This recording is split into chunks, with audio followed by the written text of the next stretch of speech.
Hello, welcome to PODnas. This is a sports show with a Southern flair. I'm Daniel Hawks. That's Jarrett Roser. And Back today in the game, baby. today we're going to be going over the recap of LSU, South Carolina from this weekend. The Saints pull out a huge win at Dallas. Arch Manning has a great performance, and we have our high school top plays of the week. Jarrett, how you doing today? Good, Tell man. me. Give me a little, give me some good news. All right. I mean, we got a lot of it at the top of the show with the Saints and Tigers for sure that we're going to get into. It was a nice weekend to see them both on the right foot.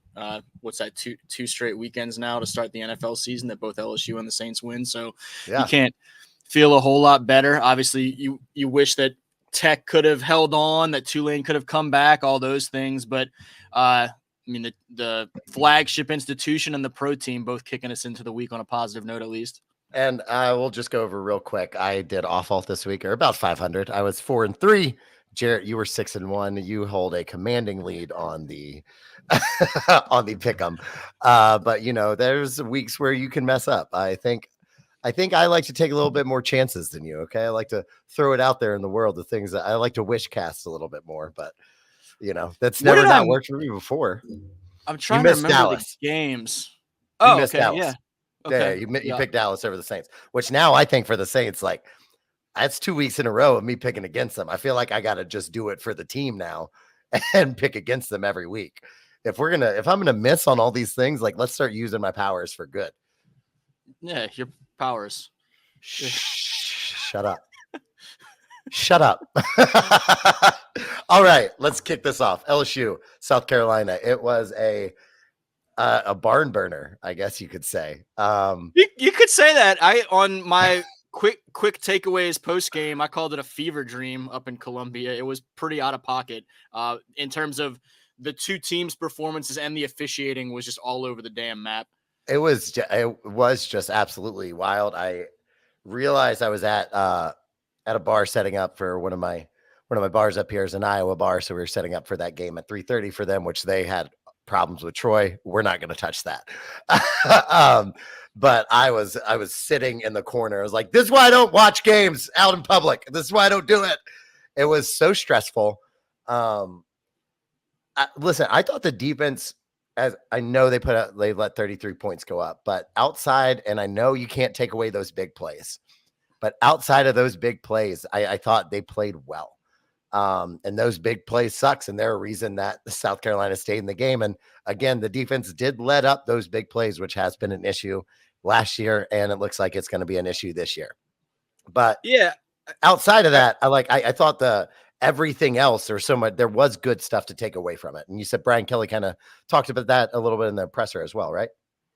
Yeah, he's really leaned into the positive of, and I think there's a lot of fairness to this. The fact that this team did not quit. He really liked what he saw from the players and the leadership that they had amongst themselves on the sideline and throughout the game to shake back from an absolutely abysmal start, down 17-0 on the road, hostile environment, all those things, and to grit their way through and eventually pull out a win under all those circumstances. And I think there's a lot to be said for that. I think you've seen that through now 2.25 seasons under Brian Kelly, that the teams are going to continue to fight. That's honestly part of what was so weird and frustrating at the end of that USC game, to watch it not get closed out that way, is because this is a team that in a week-to-week scenario has fought through adversity and come back in games. And it's a team that season to season starts by dropping an opener and manages to shake back and be a 10-win team regardless. And so they are on the right track in a lot of ways in terms of putting things behind them and moving on to what's in front of them. Same time, I mean, it was so bad to get to that point in terms of the miscues in all three phases. He harped on, you mentioned the dynamic of, if you can take out a couple of these bad defensive plays, that it's a much different looking game. And yeah, that could probably be said for most games and most losses. Yeah, for sure. It's just there's kind of that rub to it of, this defense does look in a lot of ways a lot better than a year ago, have cleaned up some things where it doesn't look quite as porous downfield, which really been as much of a killer as anything is just like we talked about last week. Howard Perkins overruns a gap, suddenly 67-yard touchdown for Nicholls State. And there were a couple of those plays against South Carolina too, where it seemed like more often than not, in terms of the big plays this week, it was the safeties overrunning some things and then leaving just wide open green grass for Sellers and Sanders off to the races. And so there's a lot of positives to take even from the progress of the defense, but how do you get it executed and clean these things up so the issues that keep becoming problems for you to make this game be this close, to make you be in a 17-0 hole, to get that ironed out, because it's only going to get so much tougher when starting with that Ole Miss game in a few weeks and then on through the rest of the season. Yeah. And, you know, if Sellers doesn't go out of that game, it could have been spelled a completely different outcome for LSU. But can't play in the what ifs, just like what if that 66-yard touchdown didn't happen multiple times. Can't do that. It did. Mm-hmm. So it's just some stuff that they're going to have to iron out going, moving on to the next week. Is there anything else you took from the Kelly presser? I wanted to let you cook a little bit, you know, get up in there. No, I mean, it's just interesting. Some of those things, like we mentioned, the dynamic of okay, we see this issue and we see it as a recurring issue, and that's great that it's been identified, but now how do you iron it out and turn, okay, we know what it is, into, okay, we've addressed it effectively.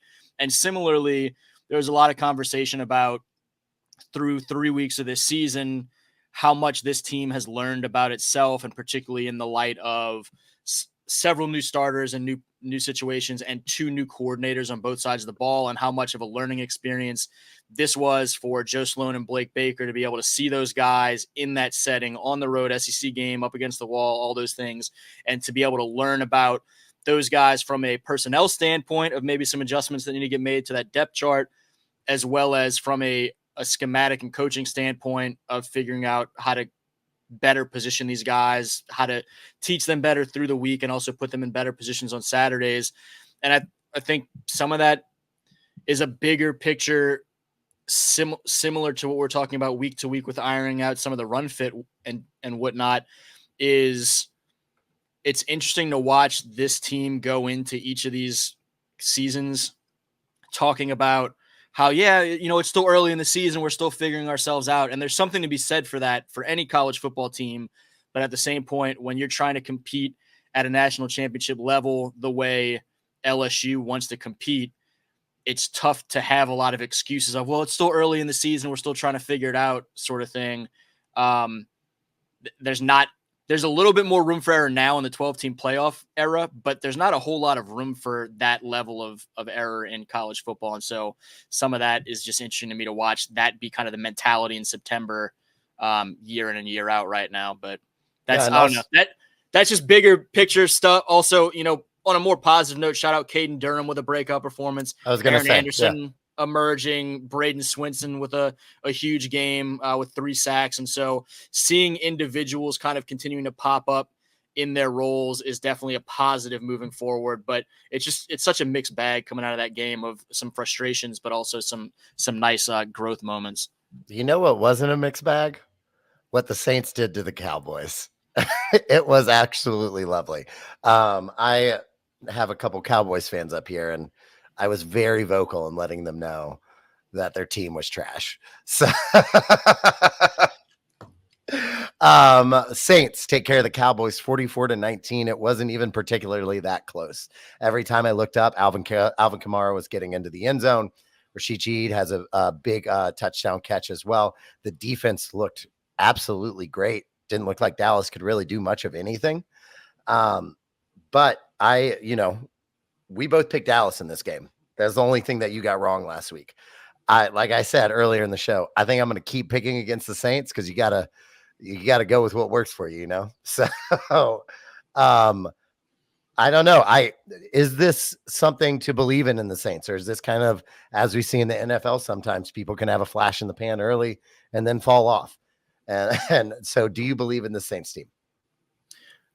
I mean, what I tweeted on the first possession for the Saints of this game was how I'd spent all week telling myself, you know what, great a lot to be encouraged about in that opener, but I think this is probably more about how bad Carolina is than how good the Saints are, just like we talked about last week.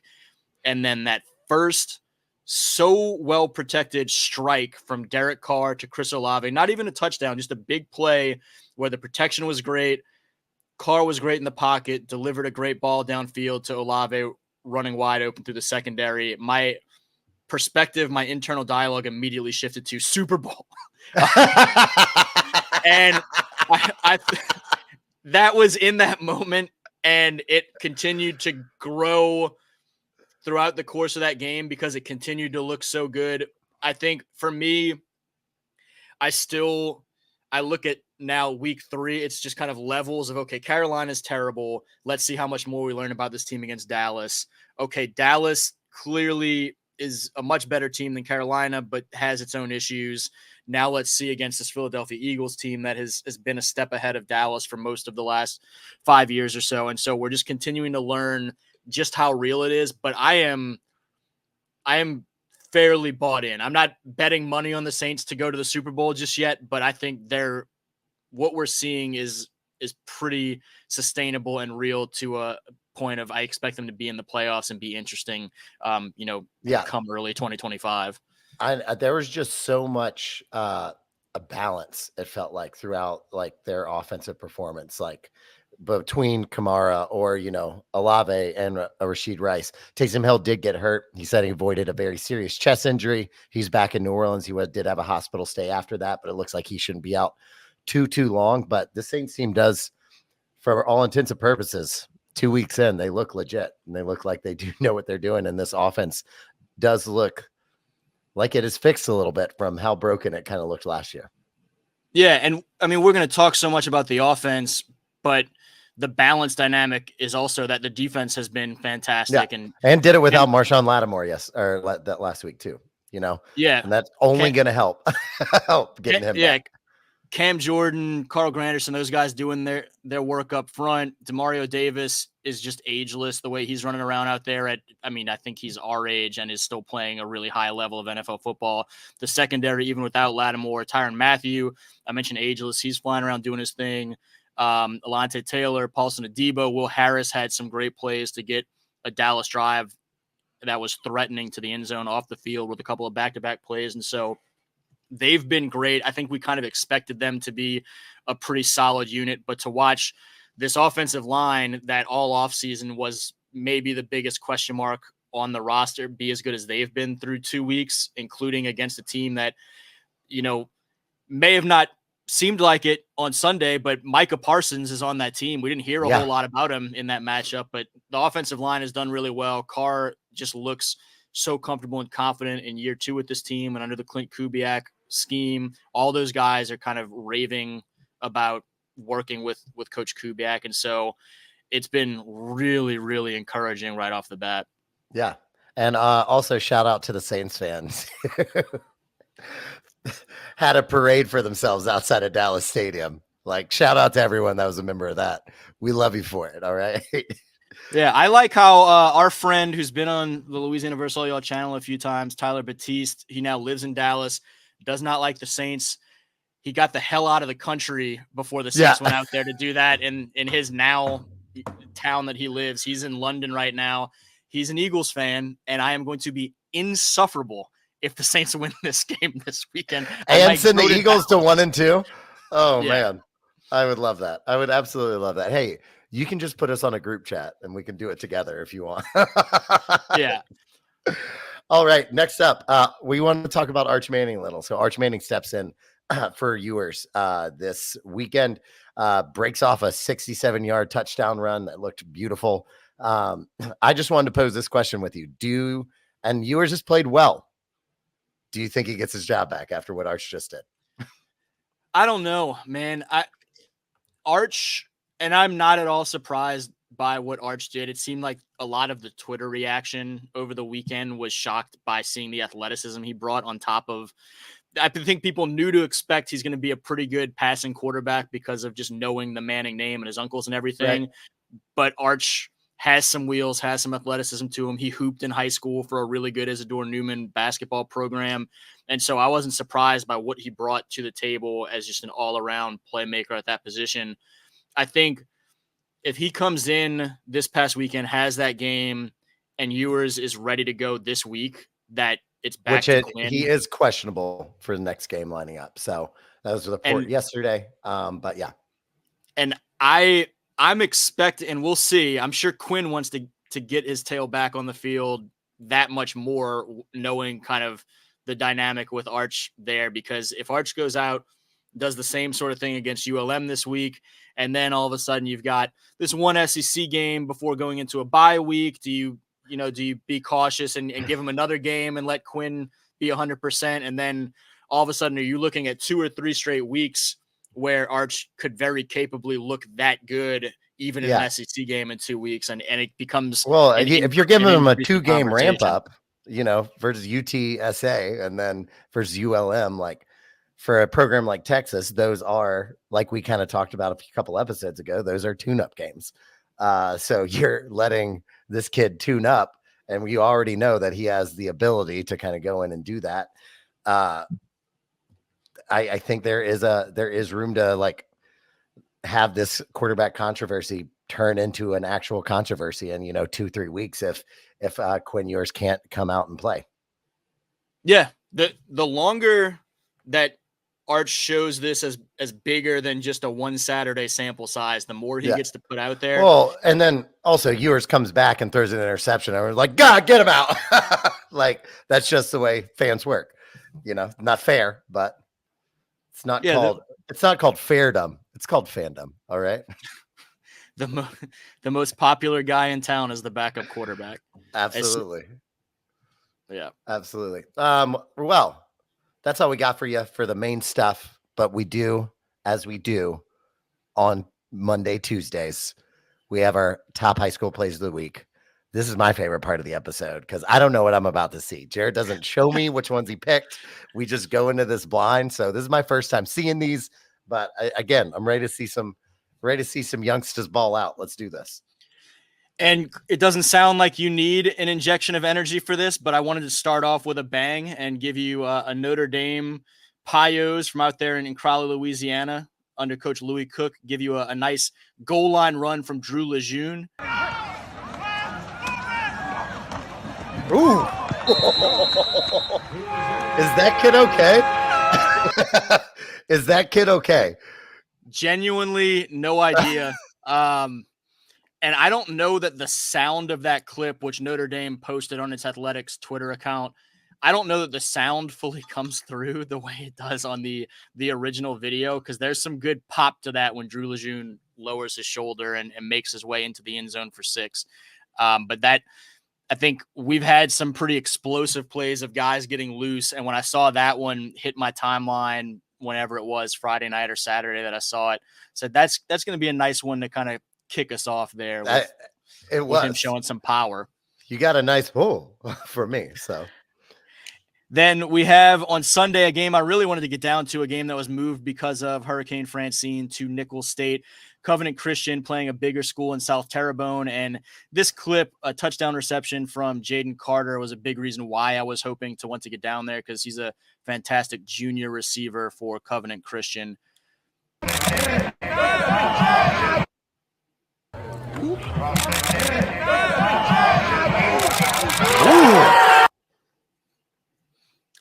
So yeah, you get the look at also the throw too, to just put it perfectly where it just misses that defender and goes right into his hands. I mean, just all around.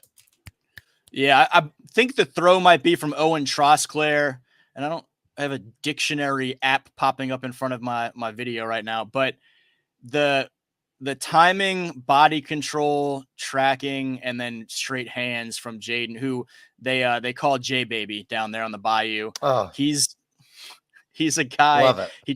He transferred last year. We didn't get a chance to see him last fall.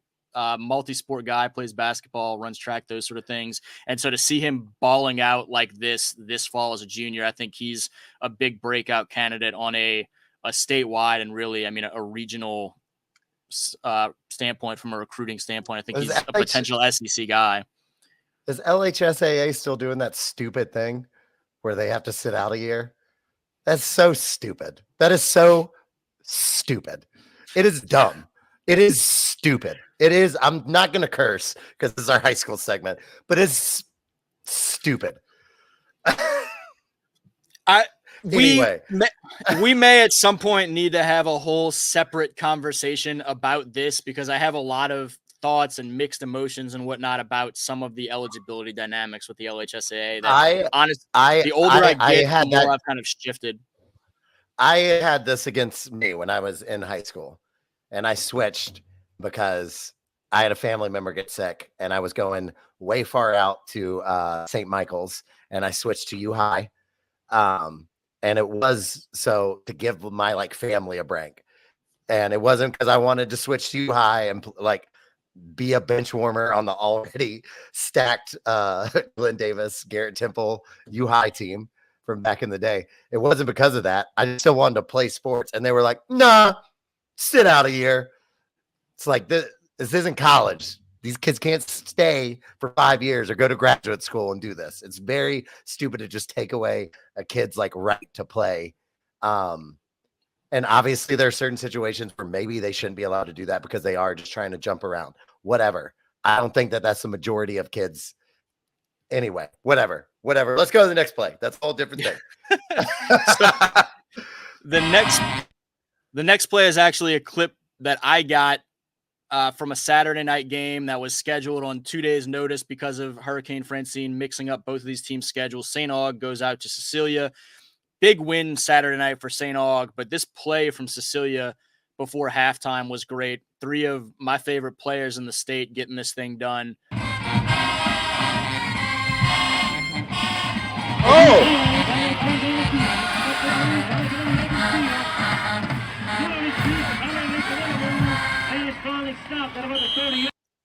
Travis Kelce and Kadarius Toney, who?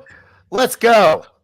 I'll kill the audio and run it back one more time while I shout these guys out. Diesel Solari, the senior quarterback, getting the ball out to Brent Gordon Jr., flipping back to the sophomore Braylon Calais, who I think is going to be one of the state's, if not nation's, top 2027 prospects to watch. Brent's committed to the Cajuns for this 25 class. Diesel still looking for a college home, but has been a fantastic and versatile player for the Bulldogs the last several years. So always great to see that program, both those programs really, and those 3 guys are all ballers and get that hook and lateral done and go get some points before the half. A play or two after this, they get into the end zone. And go ahead. Oh, I was just going to say, lovely sunset you got there, by the way. This was right about the time where I could actually start to see what was in front of me a little bit better, because the first quarter and a half was so bright that it was troublesome to look that direction. And then we kind of cleared out and got some better footage over the course of the game. And I mean, we'll wrap up with, I think this is the second straight week we have a nice special teams candidate in the mix. The first was obviously Zion Russ's return touchdown. This one, week 2 winner. Okay. Zion Russ. Yeah. This one is going out to Lake Charles, and St. Louis Catholic kicker, he's a senior, Zachary Sugandi Truitt, kicking a field goal. It was a long day for the Saints overall against Bunkie, who went out there and got a big win. But one of the best specialists in the state, Zachary Sugandi Truitt, lining up from 59 yards as a high school kicker.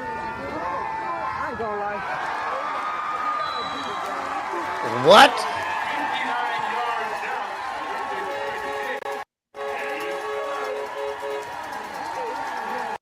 Yeah, there are kickers in the NFL that can't make that. You see the little tag down there, Fast Break Entertainment. Nick Lang was out there, got the footage. Guy who does a great job around the state. I think a lot of the best footage I see coming out of North Louisiana is often off of Nick's camera, but this is out in Lake Charles as he kind of travels the state and gets, one of the best high school field goals you'll ever see. You see Zachary right there is lined up past midfield in his wind up to that thing and still has leg to spare over that crossbar. No, I mean, yeah. That is unbelievable. Yeah. That is such a good group of plays. But I know what you're thinking. How do I pick the best one? What do I do? Well, it's super easy. All you have to do is go to our Instagram, podnas_la.com. I don't know why I went into an accent right there. I don't know. I didn't know. I thought I was mishearing it. No. It started and I couldn't stop it. Podnas_la.com. There's no .com. It's just podnas_la. The accent really messed me up, man. I'm going to be honest with you. You went from PODnas_LA to podners.com. I'm so glad we can have fun. That's what it's all about. But please follow the Louisiana versus All Y'all page on YouTube. It's everything that you need for Louisiana recruiting and Louisiana sports. Jarrett's got you covered. You can find all our episodes on there as well. Like this episode, share it, comment. We'd love to hear from you. And go to the Instagram, podnas_LA. I don't know why I keep doing it in the accent. And vote for this week's top play. We're going to announce our winner on our end of the week show. Should be coming out on Friday or Saturday morning, depending on the saving energy of my computer. So, Jarrett, do you have anything else for the people before we get out of here? No, that's about it. As always, if you have top plays from a given weekend, try and submit them to us over those next couple of days, and we'll look at those the start of every week. And as Daniel said, announce a winner based on y'all's votes by the end of the week. And looking forward to connecting with Daniel again later this week as we prepare for that Saints Eagles game and everything else on the college slate. Can't wait. That's all we got for you. PODnas out. And it's a ticket talking margin for the biggest. That's a comma and a comma and a comma. Gotta get it. I've been comma and a comma and a comma. Gotta get it. Comma and a comma. Gotta get it.